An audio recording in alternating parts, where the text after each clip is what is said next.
दोस्तों स्क्रीन पर आप ये ग्राफ देख सकते हैं। ये यूएस ट्रेजरीज होल्डिंग जो कि भारत ने कर रखी है उसका है और ये पिछले 5 साल में सबसे निचले लेवल पर पहुंच चुका है जो कि अमेरिका के लिए बड़ा झटका है। इसके अलावा भारत और अमेरिका के बीच ट्रेड डील फाइनल स्टेज में पहुंच चुकी है। साथ ही 25% भारत के ऊपर से टैरिफ अमेरिका हटाने की तैयारी भी कर रहा है। तो क्या भारत अमेरिका के दबाव में झुक गया है? क्या रूस से भारत ने तेल खरीदना बंद कर दिया और क्या उसी का ये तोहफा है? काफी सारी नई अपडेट भारत और अमेरिका को लेकर आ रही है और इन सब के बारे में एक एक करके डिटेल में हम बात करेंगे। तो चलिए शुरू करते हैं इस वीडियो को। दरअसल भारत ने हाल के महीनों में एक ऐसा आर्थिक फैसला लिया है जिसने पूरी दुनिया का ध्यान खींचा है। टाइम्स ऑफ इंडिया की रिपोर्ट के अनुसार भारत ने अमेरिकी सरकारी बॉन्ड यानी यूएस ट्रेजरीज में अपने निवेश को घटा दिया है।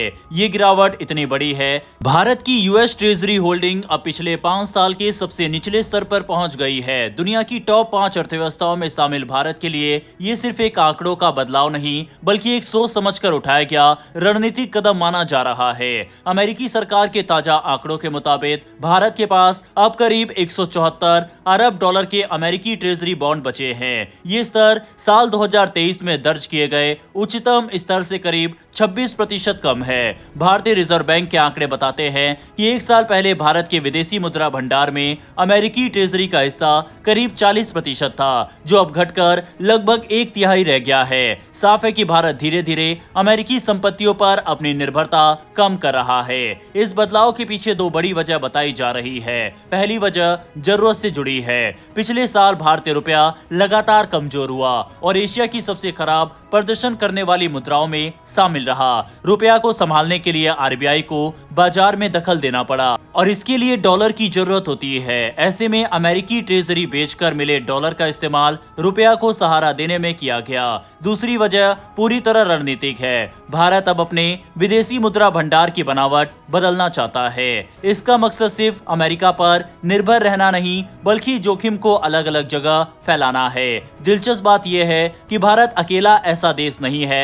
दुनिया की कई बड़ी अर्थव्यवस्थाएं अब अमेरिकी बॉन्ड मार्केट में अपनी निर्भरता कम कर रही है और दूसरे विकल्प तलाश रही है। ब्लूमबर्ग की एक रिपोर्ट के मुताबिक भारत की यह रणनीति चीन जैसे बड़े देशों के कदमों से मेल खाती है। चीन भी लंबे समय से अपने यूएस ट्रेजरी होल्डिंग घटा रहा है और साथ ही सोने की खरीद बढ़ा रहा है। इससे एक बार फिर यह बहस तेज हो गई है कि क्या अमेरिकी डॉलर और अमेरिकी सरकारी बॉन्ड अब भी दुनिया के सबसे सुरक्षित रिजर्व एसेट बने रहेंगे या नहीं। वहीं इस बहस को हवा तब मिली जब अमेरिकी राष्ट्रपति डोनाल्ड ट्रंप ने हाल ही में व्यापार और भू राजनीति से जुड़े कई सख्त बयान दिए। खासतौर पर ग्रीनलैंड से जुड़े उनके हालिया रुख ने यूरोप में भी अनिश्चितता बढ़ा दी है। माना जा रहा है कि अगर वैश्विक तनाव इसी तरह बढ़ता रहा तो यूरोपीय देश भी अमेरिकी ट्रेजरी से दूरी बनाना शुरू कर सकते हैं। बैंक ऑफ नासाउ 1982 लिमिटेड के मुख्य अर्थशास्त्री विन थिन का कहना है कि ये रुझान डॉलर पर आधारित संपत्तियों से दूरी बनाने की कोशिश को दिखाता है। उनका मानना है कि कई देश अब इस बात को लेकर सतर्क हो गए हैं कि कहीं भविष्य में उन पर भी प्रतिबंध न लग जाए। ऐसे में डॉलर और अमेरिकी सिस्टम पर जरूरत से ज्यादा निर्भर रहना जोखिम भरा हो सकता है। भारत के लिए ये सोच अचानक नहीं बनी। फरवरी 2022 में जब यूक्रेन युद्ध के बाद अमेरिका और उसके सहयोगी देशों ने रूस के विदेशी मुद्रा भंडार को फ्रीज कर दिया, तब दुनिया के कई देशों को एक बड़ा सबक मिला। ये साफ हो गया है कि संकट की स्थिति में डॉलर आधारित संपत्तियां भी सुरक्षित नहीं रह सकती। इसी घटना ने कई देशों को अपने रिजर्व मैनेजमेंट पर दोबारा सोचने के लिए मजबूर किया। भारत के मामले में स्थिति और जटिल हो गई जब उसने रूस से तेल खरीदना जारी रखा। इस फैसले को लेकर अमेरिका के साथ भारत के रिश्तों में तनाव आया। राष्ट्रपति ने भारत पर 25% का अतिरिक्त दंडात्मक टैरिफ भी लगा दिया।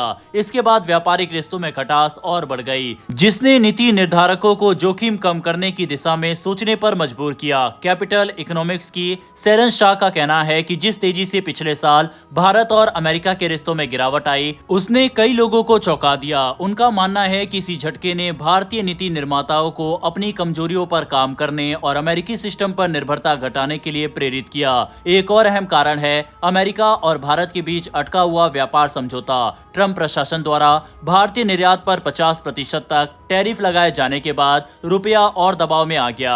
ऐसे में आरबीआई के पास ये विकल्प था कि वह अमेरिकी ट्रेजरी बेचकर बाजार में रुपए की खरीद करे और मुद्रा को सहारा दे। यह कदम आर्थिक मजबूरी और रणनीति दोनों का मिश्रण माना जा रहा है। हालांकि भारत अमेरिकी ट्रेजरी का सबसे बड़ा धारक नहीं है।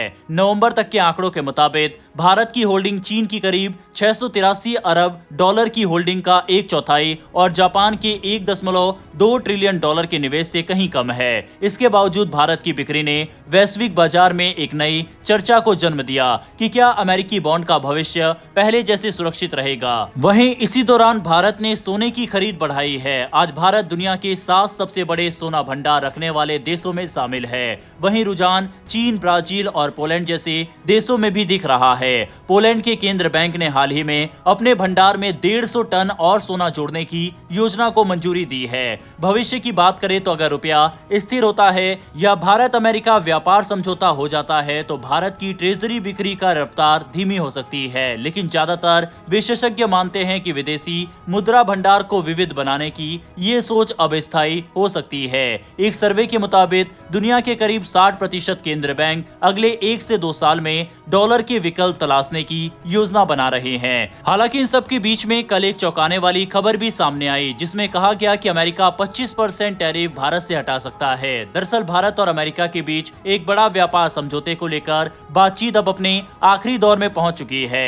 दोनों देशों के अधिकारी पिछले कुछ हफ्तों से बचे हुए कुछ अहम मुद्दों को सुलझाने में लगे हैं। ज्यादातर बातों पर सहमति बन चुकी है, लेकिन कुछ संवेदनशील टैरिफ और समझौते को किस क्रम में लागू किया जाए इसे लेकर अब भी मतभेद बने हुए हैं। दोनों देश चाहते हैं कि ये समझौता लंबे समय तक चले और आपसी व्यापार में स्थिरता और भरोसा लौटे।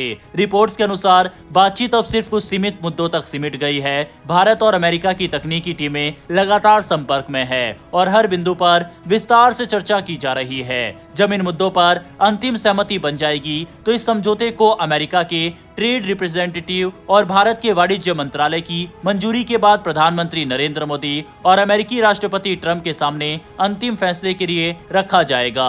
इसी सकारात्मक खबर का असर है कि ट्रेजरी सेक्रेटरी स्कॉट बेसेंट ने हाल ही में संकेत दिए हैं कि भारत पर लगाए गए 25% टैरिफ को हटाने का रास्ता निकल सकता है। ये टैरिफ भारत द्वारा रूस से कच्चा तेल की खरीद को लेकर लगाए गए थे।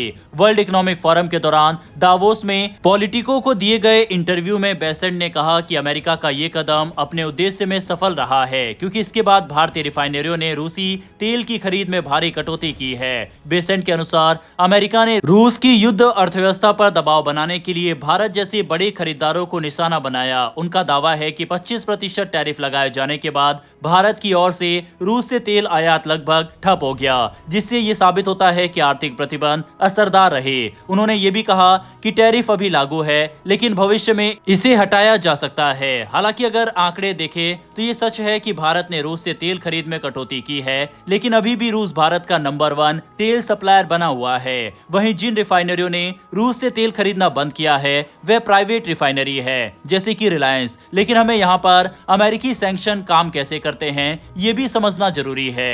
दरअसल कई बार अमेरिका पर्टिकुलर कंपनी को टारगेट कर देता है, जैसे कि मान लो भारत की रिलायंस रूस से तेल खरीद रही थी तो अगर उस पर सैंक्शन अमेरिका लगा देता है तो उसका जो भी व्यापार अमेरिका के साथ होता है वह ठप पड़ जाता और ये व्यापार बिलियंस ऑफ डॉलर में होता है। यही कारण है कि रिलायंस जैसी प्राइवेट कंपनी ने तेल खरीदना रूस से बंद कर दिया, लेकिन अभी भी सरकारी कंपनियां रूस से धड़ल्ले से तेल खरीद रही है। यही कारण है कि रूस अभी भी नंबर 1 तेल सप्लायर भारत का बना हुआ है। बहरहाल दोस्तों, अगर आपको ये इन्फॉर्मेशन और वीडियो पसंद आई हो तो मेरी एक छोटी सी रिक्वेस्ट है कि नीचे दिए गए सब्सक्राइब बटन को प्रेस कर बेल आइकन को दबा लें, जिससे हमारी डेली ऐसी वीडियो आप तक सबसे पहले पहुंच सके। फिर मिलेंगे ऐसी एक नई वीडियो के साथ। धन्यवाद। जय हिंद, जय भारत।